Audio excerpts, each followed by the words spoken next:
সুবহানাল্লাহ।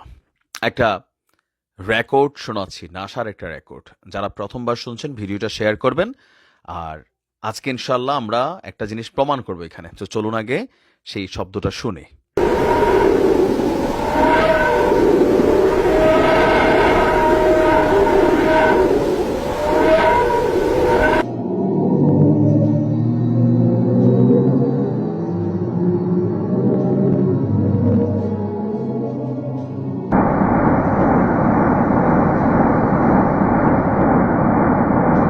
নিশ্চয়ই আপনিও কিছুটা ভয় পেয়েছেন এবং অদ্ভুত একটা শব্দ শুনেছেন। দর্শক, এই আওয়াজটা কি আসলে ফেরেশতাদের কোনো আওয়াজ? অনেকে বলবেন যে ভাই, ফেরেশতার ইস্যু আপনারা কই পেলেন? আসুন দেখি বিজ্ঞান এবং কোরআন এবং হাদিসগুলো একে অন্যের সাথে কিভাবে ওতপ্রোত জড়িত। পৃথিবী যত আধুনিকায়নে যাবে ততই ইসলামের অনেক বিষয়গুলো আস্তে আস্তে প্রকাশিত হবে। আমরা যে আওয়াজটি শুনেছি এটা আমেরিকার যে মহাকাশ গবেষণা সংস্থা নাসা তাদের রেকর্ডকৃত একটা শব্দ।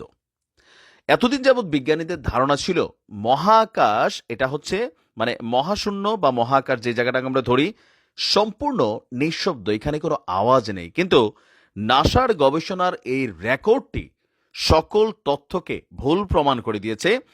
আর গবেষকরা বলছেন এই আওয়াজটা কি, তারা গবেষণা করছেন, তাদের ধারণা কোটি কোটি মানুষ একসঙ্গে কোনো মন্ত্র বা সঙ্গীত গাইছে।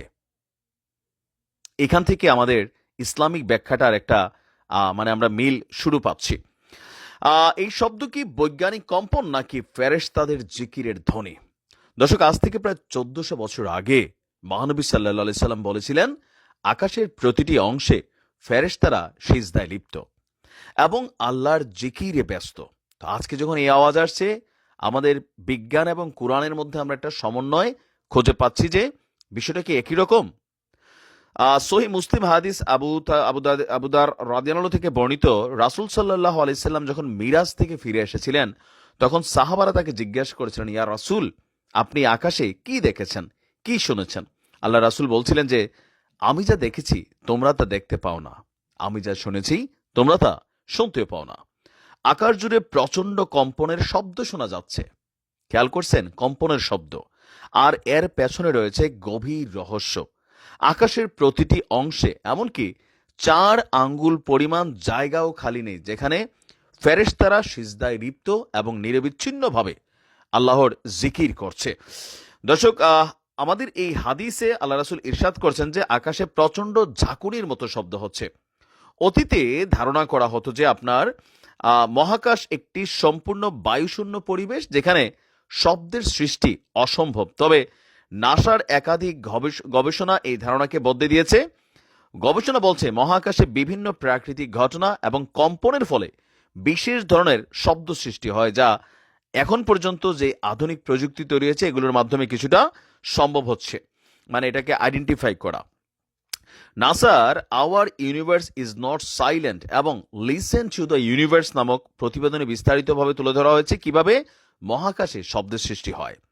সংস্থাটির অত্যাধুনিক টেলিস্কোপ এবং গবেষণা সরঞ্জামের মাধ্যমে এসব মহাকাশের শব্দ শনাক্ত এবং রেকর্ড করা হয়েছে। আপনার আমরা যদি দেখি যে এই প্রতিবেদন আসার পর মানুষের মধ্যে একটা কি বলা হয় যে এই মুহূর্তে ভাইব্রেশন, ধর্মীয় বৃষ্টিতেও বিজ্ঞানের দৃশ্য, গবেষকদের মধ্যে মহাকাশে ছড়িয়ে থাকা বিভিন্ন কণা বা নক্ষত্রের বিকিরণের ফলে কম্পন বা ভাইব্রেশন সৃষ্টি হয়।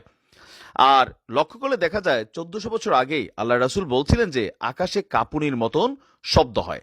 নাসা বর্তমানে বলছে এই শব্দগুলো কাঁপুনির কারণে সৃষ্টি। এমনকি গবেষণার সাথে যুক্ত একজন বিজ্ঞানী বলছেন যে শব্দ শুনে তার মনে হয়েছে যেন একত্রে বিলিয়ন বিলিয়ন মানুষ গ্রেগরিয়ান চ্যান্ট গাইছে। গ্রেগরিয়ান চ্যান্ট হলো এক ধরনের ধর্মীয় সঙ্গীত যা একসাথে গাওয়া হয়।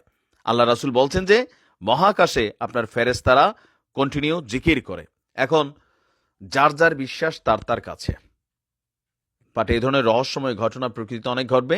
বিজ্ঞান যত উন্নত হবে ইসলামের অনেক জিনিস আস্তে আস্তে সামনে আসতে থাকবে, যেটা 1400 বছর আগে আল্লাহ রাসূল বলে গেছেন। ভালো থাকুন। আসসালামু আলাইকুম।